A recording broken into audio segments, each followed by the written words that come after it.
하나님의 것을 하나님께 돌려드려라 라는 제목으로 하나님 말씀 선포합니다. 우리가 계속해서 마태복음 강의를 보고 있는데요. 오늘 본문 바로 앞에 세 가지 연속해서 등장하는 비유를 살펴봤죠. 두 아들의 비유, 악한 농부의 비유, 그리고 혼인잔치의 비유를 살펴봤습니다. 이 세 가지가 한 세트라는 것을 우리가 알게 됐죠. 예수 그리스도의 권위를 거부한 그 종교 지도자들을 향한 메시지였기 때문에 예수님께로부터 책망을 받은 그들이 너무나도 심기가 불편했을 거예요. 그래서 예수님을 올무에 빠뜨리려고 이제 반전의 음모를 계획하고 있는 겁니다. 그 15절 16절을 같이 한번 읽어보겠습니다. 시작. 이에 바리새인들이 가서 어떻게 하면 예수의 말에 올무에 걸릴까요?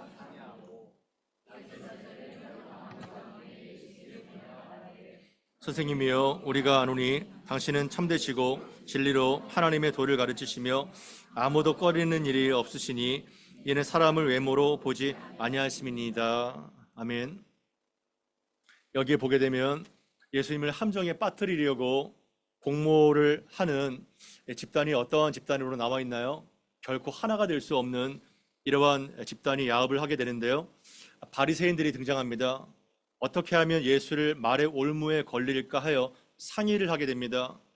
이 바리새인들은 반로마 세력으로 로마 당국에 세금 내는 것을 반대를 하는 입장이에요. 헤롯 당원이 등장하는데요. 헤롯 당원은 친로마 세력입니다. 그래서 헤롯 가문의 정권을 적극적으로 지원하고 정치적인 목적을 꾀하는 이러한 이익 집단인데요. 세금을 내야 된다는 입장을 하고 있어요. 그러니까 바리새인들, 헤롯 당원들 서로의 정치적인 입장도 다르고 목적도 다르고 이념과 민족적 배경이 다 다른 그 두 집단이 오직 하나의 공동의 목적, 예수를 제거하기 위해서 하나로 뭉친 것이 얼마나 비열한 그 야합이라는 것을 우리가 알게 되는 것입니다. 그들이 와서 어떻게 예수님께 얘기를 하고 있나요? 선생님이여, 우리가 아노니 당신은 참되시고 진리로 하나님의 도를 가르치시며 아무도 꺼리는 일이 없으시니 이는 사람을 외모로 보지 않으시는 분입니다. 얼마나 참 입술에 참기름을 받은다고 듯이 청산유수예요. 이들의 말이 옳으나요? 옳지 않나요? 100% 다 옳은 말이죠. 그러나 너무나도 놀랍게도 그들의 삶은 뭐예요? 정반대의 길을 걷고 있는 위선자들입니다. 그래서 예수님께서 너희가 악한 의도로 나에게 적분하는구나 이렇게 얘기를 하게 된 것이죠. 여러분, 사람의 칭찬을 들으면 여러분 기분이 어때요? 음악가건, 화가건, 작가건 여러분의 작품과 글을 대단하십니다 평가할 때 우리는 너무 기분이 좋죠. 특히 설교자가 어떤가요? 설교자가 이러한 호평을 들을 때 성도님들이 다 은혜 받았다고 하고 어쩜 그렇게 설교를 잘하시냐고, 인격도 훌륭하시고 목양도 잘하시고, 그럼 그냥 갑자기 진위 여부와 상관없이 업돼가지고 마치 자기가 그냥 썸씽이 된 것처럼 붕붕 뛰다니잖아요, 그죠? 예. 이처럼 사람들의 칭찬은 향수와 같아요. 향수. 얼마나 향수를 맡으면 상큼하고 기분이 좋고 그렇잖아요. 사람을 취하게 만들죠. 여러분들 칭찬과 격려가 필요합니까? 안 필요합니까? 굉장히 필요해요. 또 이 말씀 듣고 칭찬하면 안 돼요. 교만해져. 그렇게 할 필요가 없어요. 그 사람은 그 사람의 몫이고 우리는 격려하고 칭찬하고 이런 것들이 굉장히 중요합니다. 진심으로 그런 것들을 나누면 좋겠어요. 그러나 받는 사람 입장에서는 그 향수를 어떻게 판단할까요? 그냥 향수만 맡고 잊어버리기를 바랍니다.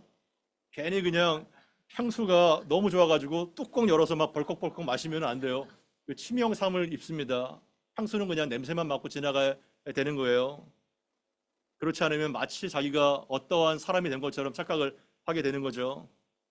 저는 여러분들이 믿지는 않겠지만 오랫동안 설교를 참 곧잘 한다고 칭찬을 많이 받아왔습니다. 근데 물론 저 수준은 알죠. 너무 이렇게 한계를 많이 보게 되고 성교가 고통스러운 거예요. 너무 참 절망을 하지만 한 20여 년도 더 된 것 같아요. 서울에서 사역할 때 이런 일이 있었어요.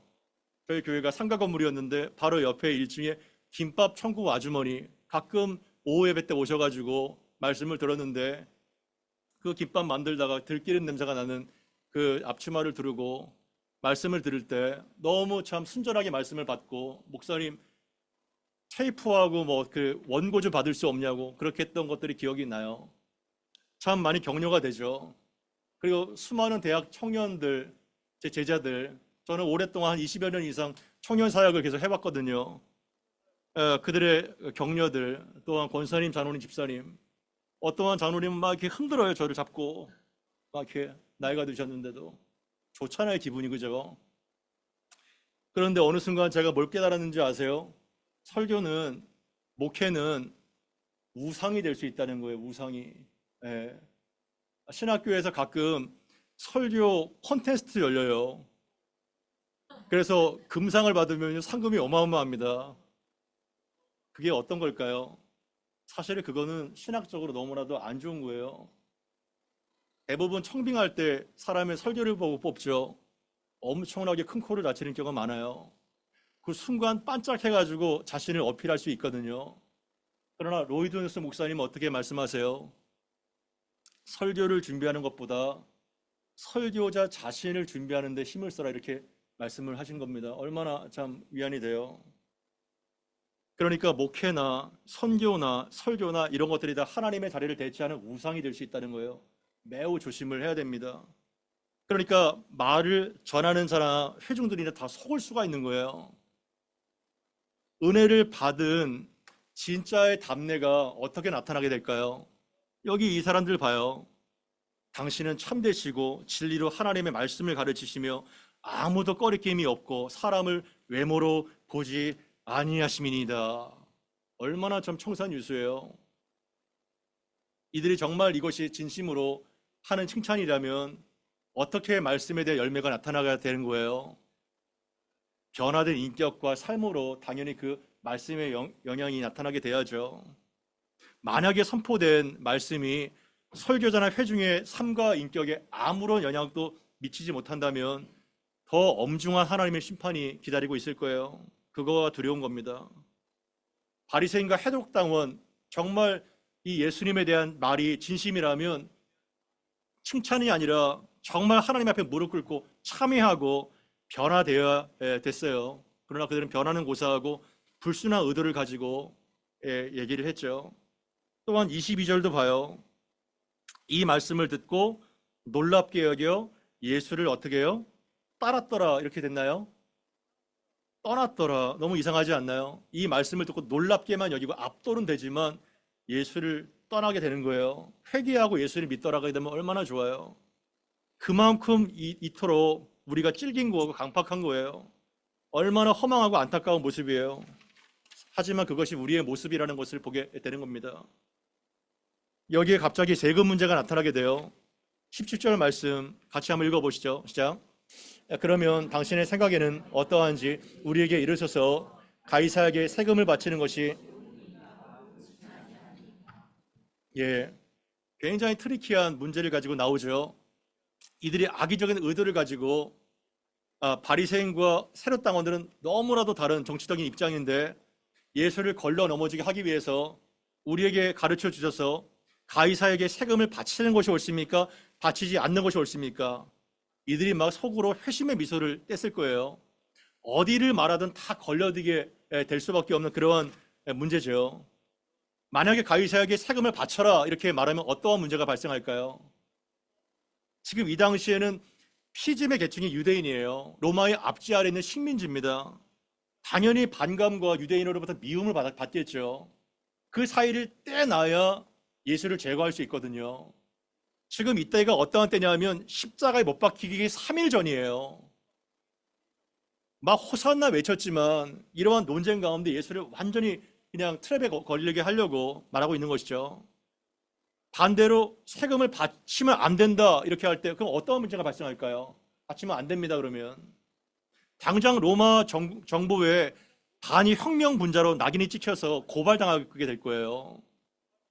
그러니까 영적인 분별력이 너무 필요하고 여러분들도 이런 것 매일 맞대뜨리게 될 거예요. 이러지도 못하고 저러지도 못하고 그냥 진퇴양난인 거예요. 말씀대로 살려니 현실이 망할 것 같고, 그렇다고 해서 말씀을 버리자니 신앙 양심이 껄리게 되고 너무나도 이러한 것들이 얼마나 고민인 거예요.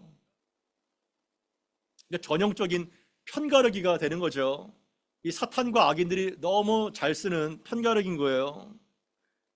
너는 어느 편이냐? 바리새인과 같은 이러한 반로마 세력이냐? 아니면 헤롯 당과 같은 친로마냐? 그냥 편가리를 하는 거예요. 흑백 논리예요. 예, 좌나 우냐 이렇게 당짓는 거예요. 너무나도 참 사람의 모임이 어딜 가든지 항상 학교건 회사건 교회건 다 파당이 있게 돼요. 은혜교회는 어때요? 어느 파인가요? 은혜교회는요, 쪽파와 양파 외에는 파가 없기를 바랍니다. 정말 100번 양보해서 대파까지는 제가 양보하는데 파가 없어요. 파가 있으면 안 돼요. 편도 네 편이나 내 편이 아니라 절편과 송편 외에는 편이 없습니다. 확실하게 알아두세요. 편이 없어요. 예. 어디 교회를 가든지 어떠한 집단에 가든지 항상 어떠한 편이냐, 지긋지긋하잖아요. 그리스도의 몸을 찢는 행위죠. 세상은 이해를 합니다. 원래 그러니까 세상은. 근데 바리새인과 헤롯 당원들은 자기의 정치적인 이념 가지고 정치적인 프레임을 씌워요. 항상 프레임을 씌웁니다. 프레임을 씌우면요, 이 빼도 박도 못해요. 벗어날 수가 없어요. 좌냐 우냐, 반미냐 반일이냐, 친미냐 친일이냐, 이거 뭐 프레임 씌우면요 벗어날 수가 없어요. 진보냐 보수냐, 빨간색이냐 파란색이냐. 여러분들 빨간색이에요 파란색이에요? 예, 이거 뭐 답이 없는 거예요. 한번 씌우면. 예. 그렇다면 한번 질문할게요. 예수님은 그러면 진보셨을까요? 보수셨을까요? 예수님은 어떠셨을까요? 한번 생각해 보시죠. 예수님도 그러한 상황에서 난처한 거예요. 가장 극우와 가장 극좌가 함께 야합을 해가지고 예수님께 오잖아요. 세금을 바쳐야 됩니까? 세금을 바치지 말아야 됩니까? 여러분들 같으면 어떻게 되겠어요? 걸려들 수밖에 없는 거예요. 근데 예수님은 아시죠 이미. 예수님은 빠져들지 않아요. 왜냐하면 하나님의 아들이기 때문에 엄청난 지혜가 있어야 되는 거예요. 그리고 여러분들도 그렇게 신적인 지혜를 가지고 그 트랩을 빠져나갈 수가 있는 거예요. 그래야 우리가 비둘기처럼 순결하지만 뱀처럼 지혜로울 수가 있는 거예요. 할렐루야. 그렇게 돼야 됩니다. 제가 생각하기에는 예수님의 말로 가장 완전한 보수이시자 완전한 진보세요. 예수님만큼 보수가 있을까요? 그분은요, 태초며 상고고 영원부터입니다. 영원이에요, 영원히. 하나님의 말씀이 1.1핵이라도 변함없는 완벽한 진리에 변치 않는 말씀 자체세요. 아멘. 아니, 이러한 보수가 어디 있어요? 태초부터인데, 상고부터인데. 예. 또한 그분은요, 완전한 진보세요. 지금 며칠 전에 예루살렘에 호산나 외쳐가지고 들어오자마자 가장 먼저 향하신 게 뭐예요? 막 강도에 구렬이 된 예루살렘 타락한 성전에 매미하는 자들, 환전한 자들 다 상을 뒤에 엎어버리잖아요. 이 독사의 자식들아, 가감이 없습니다. 회칠한 무럼들아, 직격탄에 의한 종교 지도자들에게 날리고 있잖아요. 완전한 진보예요. 거침이 없습니다. 그러니까 우리 안에는 두 가지의 요소가 다 들어있어요. 여러분 안에도 두 가지 요소가 다 있는 거예요. 가장 보수적인 성향과 가장 진보적인 성향. 그 왜 그럴까요? 왜냐하면 우리 자체가 하나님의 형상을 따라서 만들어졌기 때문에 그래요. 아멘. 그러니까 가장 성령으로 충만할 때 완전한 보수의 아름다움과 완전한 진보의 아름다움이 다 들어가게 되는 거예요. 이게 바로 성령 충만할 때 가장 순결할 수 있고 가장 정의로울 수 있는 것이 바로 우리예요. 구분이 되는 거 아니에요. 이게 연합이 되는 거죠.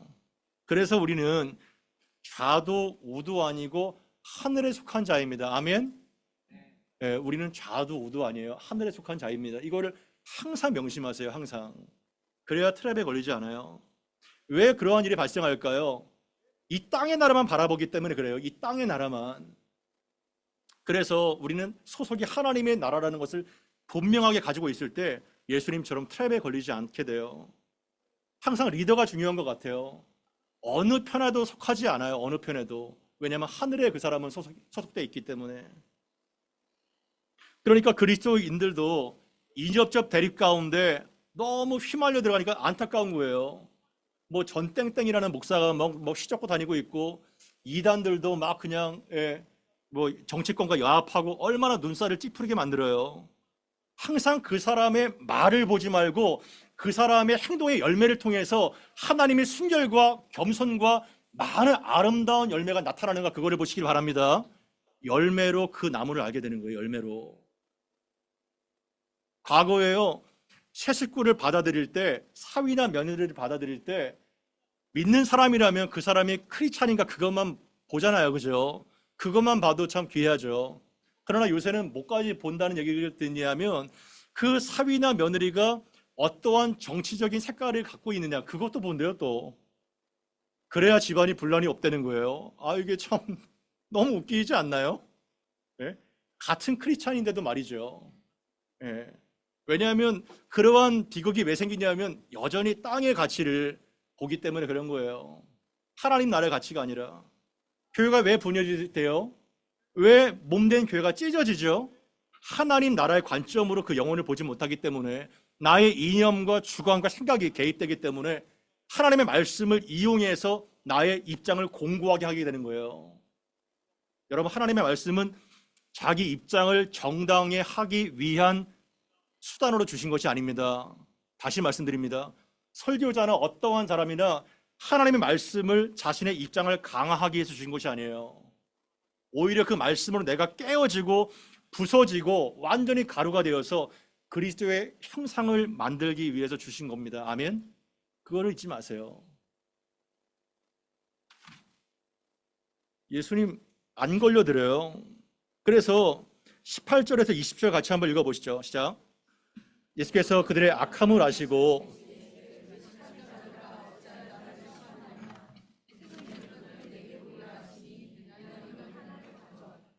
예수께서 말씀하시되 이 형상과 이 글이 왜 것이냐? 예, 어찌하여 너희가 나를 시험하느냐?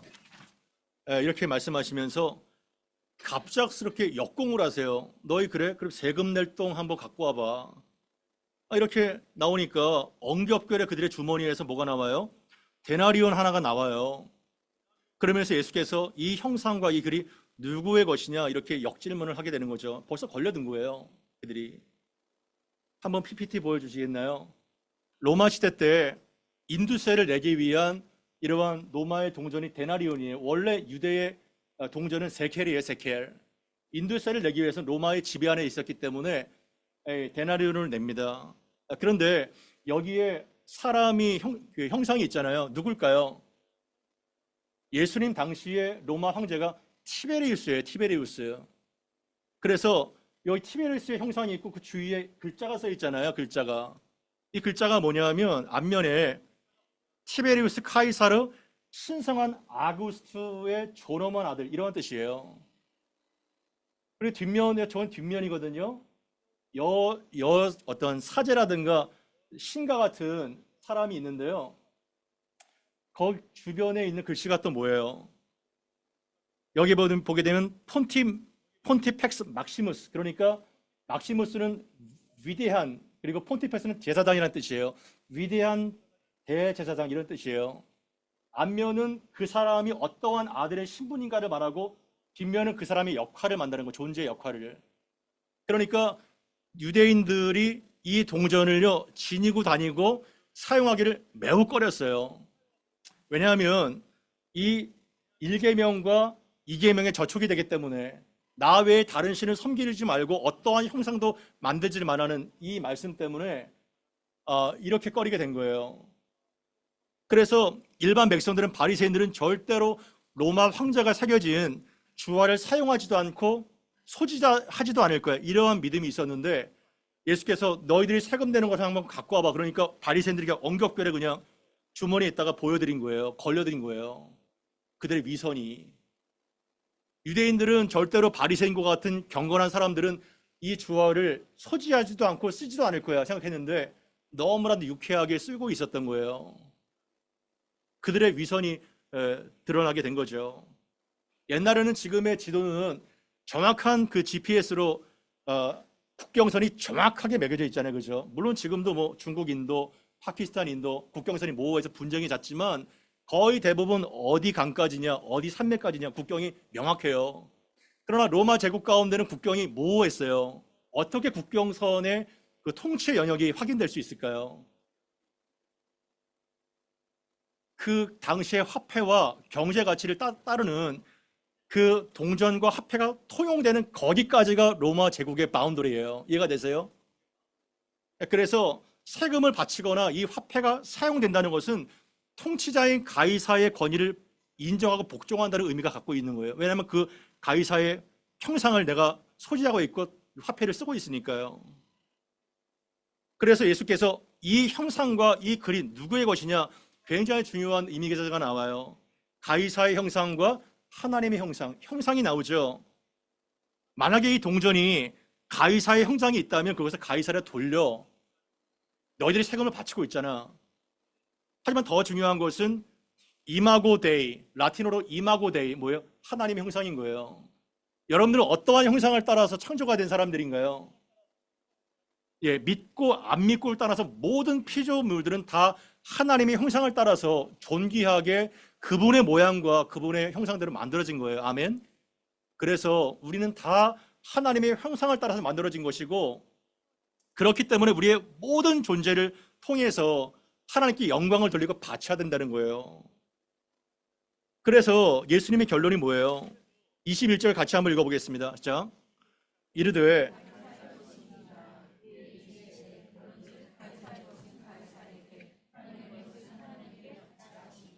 아멘. 분리가 아니라 책임을 강조하고 있는 거예요.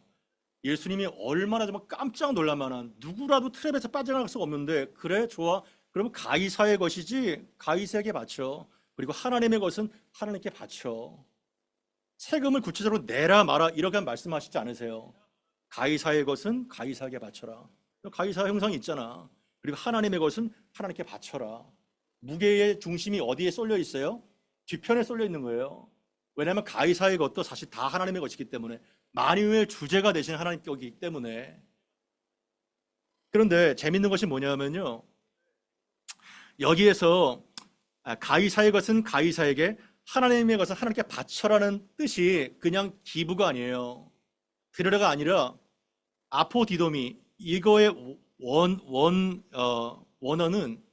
되돌려 드리다 이런 뜻이에요. 되돌려 드리다.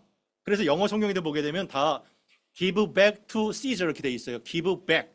어떠한 뜻일까요? 기부와 give back은 어떠한 뜻일까요? 기부는 내 것을 주는 거예요. 내 것을. 그러나 give back은 어떠한 뜻이에요? 원래 시적 건데, 원래 하나님 건데 그분의 것을 드린다. 이것이 바로 여기에 사용되는 원어예요. 이해가 되세요?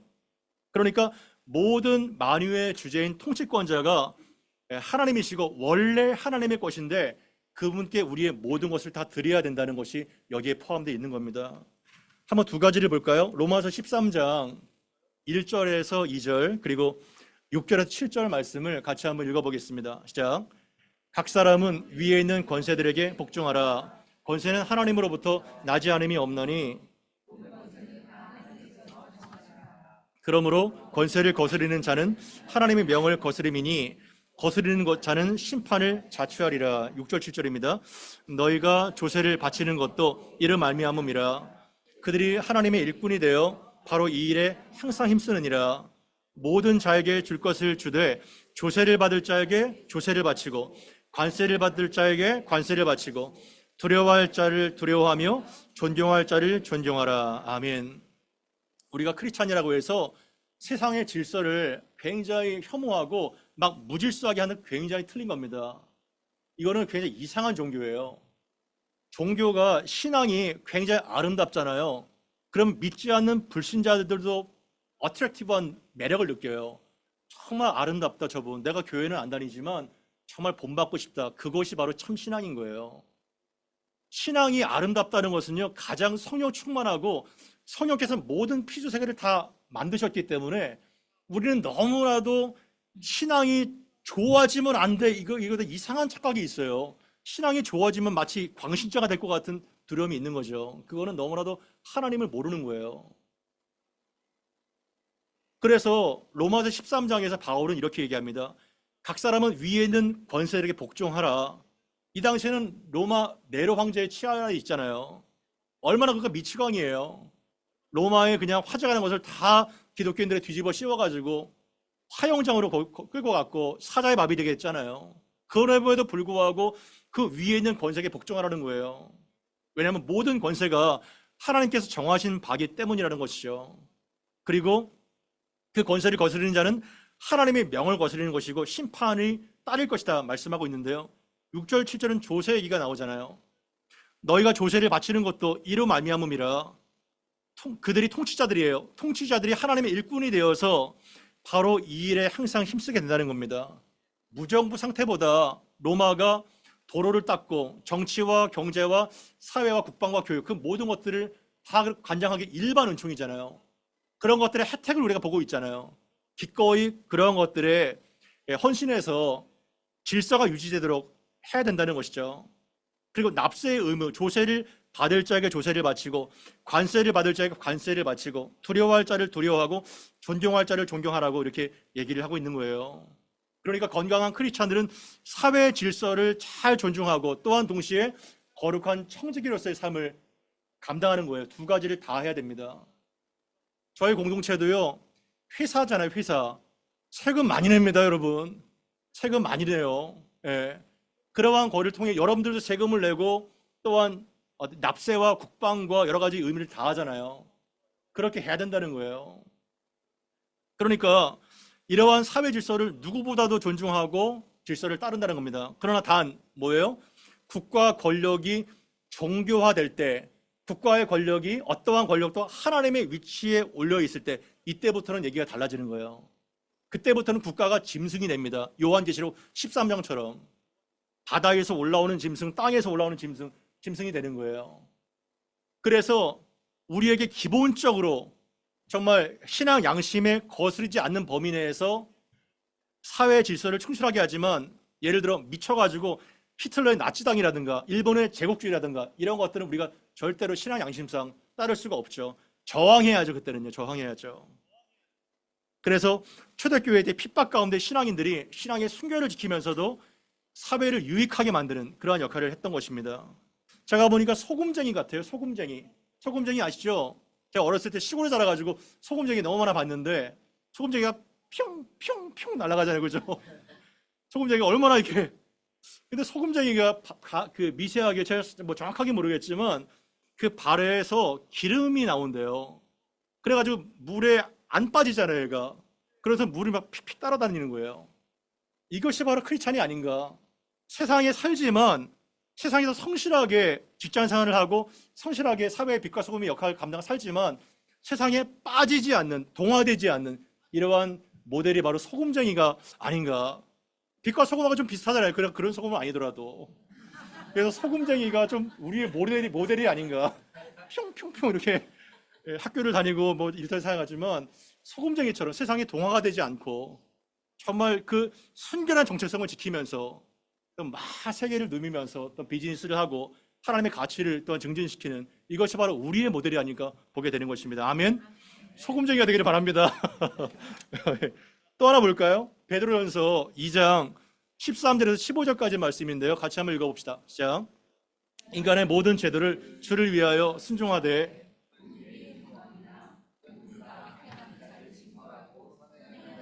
포상하기 위하여 보낸 총독에게 하라. 곧 선행으로 어리석은 사람들의 무식한 말을 막으시는 것이라. 아멘. 잘 보세요. 성경은요. 기존 질서를 교란시키지 않아요. 기존 질서를 그대로 인정합니다. 그래서 베드로 사도도 인간의 모든 제도를 누구를 위해서? 주님을 위해서, 주를 위해서 순종하되 혹은 위에 있는 왕이 믿었을까요? 예수를? 천만의 말씀이에요. 핍박하고 난리를 피웠죠. 그러나 그 왕을 위해서조차도 기도하고 일반 질서를 따르라는 겁니다. 그리고 최고 주권자인 왕뿐만 아니라 어떠한 악인에게 징벌을 가하고 선한 사람들에게 포상을 가하는 그 총독에게도 복종하라는 거예요. 그래서 곧 너희의 올바른 선행과 그러한 꾸준한 인내와 행실을 통해서 어리석은 사람들의 무식한 말을 막는다는 거예요. 뭐로 변론하지 못하게 막아요? 선행으로, 아름다운 성령의 열매로. 그것이 바로 하나님의 뜻이라는 겁니다. 그래서 성실한 시민의 삶이 빛과 소금의 역할을 감당할 때 나타나게 되는 거죠. 그래서 우리는 정확한 균형이 너무나도 필요한 것 같아요.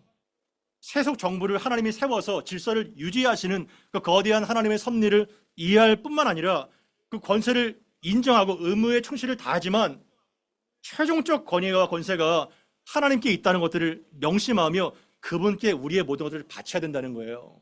이해가 되시나요? 그게 바로 가이사의 것은 가이사의, 그리고 하나님께서 하나님께 바치라, 이런 뜻입니다.